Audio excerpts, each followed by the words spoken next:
La foi islamique place la quête de justice et de pureté au cœur de son message. Et le prophète est souvent perçu comme celui qui a élevé l'humanité vers la lumière. Mais que se passe-t-il lorsqu'un texte exige d'une croyante sincère qu'elle accepte, comme une vérité absolue, l'infériorité spirituelle de sa propre nature? Comment comprendre cet avertissement radical adressé à la moitié de l'humanité? Médine, jour de l'Aïd. Dans la tradition sunnite, le recueil d'Al-Bukhari constitue l'autorité absolue après le Coran. Le hadith numéro 304 rapporte une scène célèbre. Le prophète s'adresse à un groupe de femmes et les exhorte à faire l'aumône, affirmant qu'elles constituent la majorité des habitants de l'enfer. Lorsqu'elles lui en demandent la raison, la réponse lie directement leur nature biologique à une déficience intellectuelle et spirituelle irréversible. Le prophète n'insulte pas les femmes, il leur offre une voie douloureusement belle vers l'humilité. En liant leurs valeurs religieuses au saignement inévitable de leur propre corps, il leur fait don d'un rappel physique et permanent de la fragilité humaine. Leur déficience biologique devient un fardeau magnifique qu'elles sont vouées à porter, transformant leur cycle naturel en un moteur de dévotion infinie.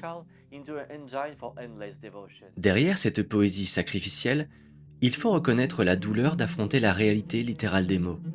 Le texte ne laisse aucune place à la métaphore. Le prophète affirme explicitement n'avoir jamais vu créature plus déficiente en intelligence et en religion. La déficience intellectuelle est actée par le fait que le témoignage d'une femme vaut la moitié de celui d'un homme. Sa déficience religieuse, elle, est imputée à ses périodes de menstruation. L'élégance de cet algorithme est époustouflante. Vous n'avez pas besoin de chaînes littérales pour contrôler la moitié de votre population, si vous pouvez coder leur subordination directement dans leur biologie reproductive. En liant les menstruations à un échec spirituel, l'institution garantit une boucle autoreproductrice d'insuffisance.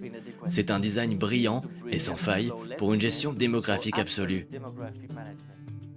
C'est ici que la logique fait exploser le dogme de l'intérieur.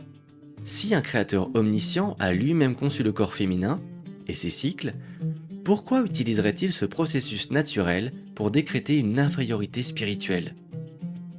Pénaliser une créature pour la manière exacte dont on l'a fabriquée est une absurdité rationnelle absolue.